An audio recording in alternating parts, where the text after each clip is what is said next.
ඔන්න නංගියේ මල්ලියේ මම ඔයාලට මුතු කුමාරියගේ ලස්සන කතන්දරය අරගෙනයි ආවේ. ඈත මහා සාගරයේ ගැඹුරු පතුලේ මුතු කවඩියක ලොකු මුතු වැටයක් හැදුනා. ඒ මුතු වැටේ පුංචි කුමාරිකාවක් ඉපදුනා. මුතු වැටෙන් ඉපදුණු නිසා හැමෝම මුතු කුමාරි කියලයි කිව්වේ. මොකද හැමෝම එයාට ආදරය කළා. නිතරම දුක සැප හොයලා බැලුවා. මුතු කුමාරිය ටිකෙන් ටික ලොකු වුණා. ටික කාලයක් යන විට මුහුදේ ලොකු පාළුවක් දැනුණා. ඒ නිසා මුතු කුමාරිය ගොඩාක් දුකෙනුයි හිටියේ. නිතරම කල්පනා කළා. ඒකට නම් යාළුවන්ට ගොඩාක් දුක හිතුණා. මට මුහුද හරි පාළුවක් දැනෙනවා. මම ආසයි අර පේන ගොඩ බිමට යන්න. දවසක් මුතු කුමාරි කීවා. අනේ ඒ දේ නම් කරන්න එපා. ගොඩ බිමේ ඉන්නේ ගොඩාක් නපුරු මිනිස්සු. එයාලා මුතු කුමාරිට හිරිහැර කරයි. යාළුවෝ කොහොම කීවා. ඒත් නිතරම දුකින් ඉන්න මුතු කුමාරියව ගොඩබිමට යවන්න යාළුවෝ තීරණය කරා. ලොකු ඉරි කවඩියක් හොයාගෙන කෑම බීම ගොඩාක් පුරවල මුතු කුමාරියවත් නංගලා කිරි කවඩිය ගොඩබිමට පා කළා. කවඩිය එහාට මෙහාට පැද්දි යන විට නම් මුතු කුමාරියට හොඳටම නිින්ද ගියා. අවටින් ඇහෙන කලබල හඬට තමයි මුතු කුමාරිට හැරුණේ. එයාට ගොඩබිම දැකලා ගොඩාක් සතුටු හිතුණා. කවඩියෙන් බැහැපු මුතු කුමාරිය වටපිට බැලුවා. එතකොටම ළඟ තිබුණු ගෙයක් ඇතුළේ ඉඳලා මාළුකාරයෙක් පෙරට ආවා. මාළුකාරයාට බය වුණු මුතු කුමාරිය ඔරුවක් ඇතුළේ හැංගුණා. එතනට ආපු මාළුකාරයා ඔරුවට නගින්න හදද්දි මුතු කුමාරියව දැක්කා. මේ කොහෙන්ද මේ කෙල්ලේ මගේ මාළු වලට රිංගුවේ? බහිනවා බිමට මට මුහුද යන්න පරක්කු වෙනවා කියලා සැරින් කෑ ගැහුවා. මාළුකාරයා කියන දේ නොතේරෙන නිසා මුතු කුමාරිය බය වෙලා බලාගෙන හිටියා. කියන දේ තේරෙන්නේ නැද්ද කියලා මුතු කුමාරිව ඔරුවෙන් බිමට තල්ලු කළා. හොඳටම බය වෙලා හිටපු කුමාරියට ඇඬුණා. ඇස් වලින් කඳුළු කැට ගලාගෙන වැටුණා. හරි පුදුමයි. කඳුළු කැට මුතු කැට වෙලා බිමට වැටුණා. මාළුකාරයා බිමට පැනලා මුතු කැට අහුල ගත්තා. මේක නම් මහා නිදානියක් තමා කියලා වටපිට බලපු මාළුකාරයා මුතු කුමාරිව උස්සාගෙන ගෙදර එව්වා. මාළුකාරයාගේ දූ පබළුයි මුතු කුමාරිය හොඳම යාළුවෝ වුණා. මාළුකාරයා මුතු ටික විකුණලා ඉක්මනට පොහොසතෙක් වුණා. එක දවසක් යන විට මාළුකාරයාට තව මුතු ඕනේ වුණා. මුතු කුමාරියගෙන් මුතු ඉල්ලුවා.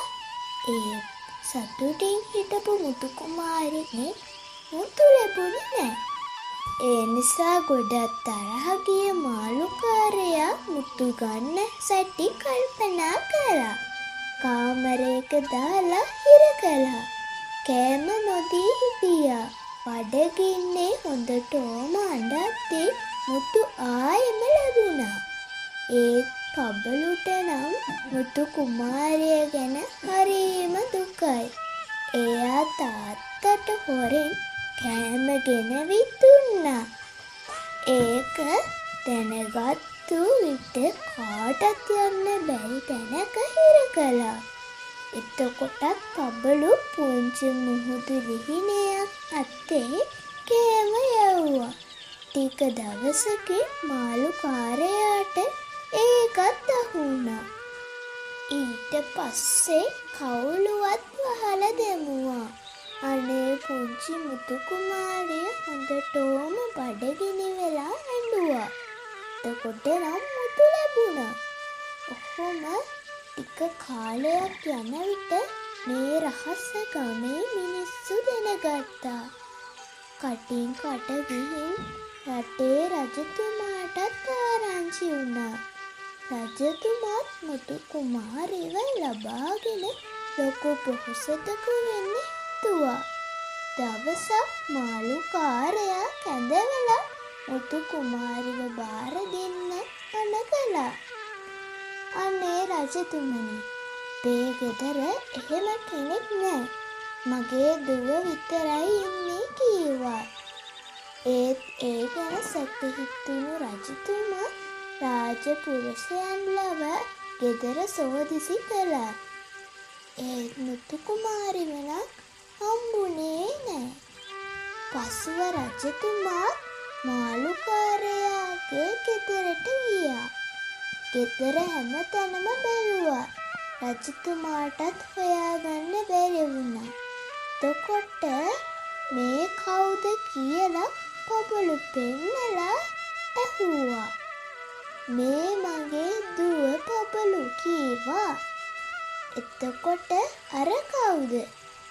ඒ අපේ ගෙදර වැඩට ඉන්න ළමයානේ කීවා. ඒ කියන්නේ මෙහෙ මුතු කුමාරියක් ඇත්තේම නෑනේ. රජතුමා ඇහුවා. නෑ රජතුමනි, එහෙම කෙනෙක් නෑ. මාළුකාරයා කීවා. රජතුමත් මේක කොහොම හරි හොයාගන්න හිතුවා. හොඳයි, එහෙනම් මම මේ ළමයා අරගෙන යනවා කියලා පබලු පෙන්නුවා.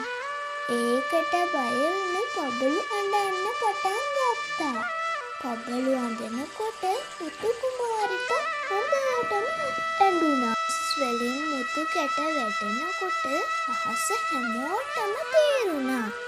මේ ඉන්නේ මුතු කුමාරි කියලා රජතුමා දුවලා ගියා. ඒත් මුතු කුමාරි අඬන විට නම් රජතුමාටත් ගොඩාක් දුක හිතුණා. මගේ පුංචි මුතු කුමාරි අඬන්න එපා. මට මුතු ඕනේ නෑ.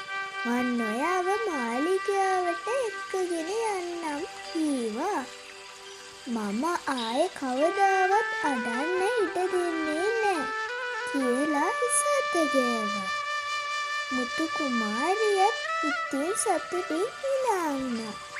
ඉතින් නංගියේ මල්ලියේ මුතු කුමාරිට කරදර හිරිහැර කළ නිසා, රජතුමාට බොරු කළ නිසා මාළුකාරයාව රටින් පිටුහල් කරා. පබලුවයි මුතු කුමාරියවයි මාලිගාවට එක්කරගෙන ගියා.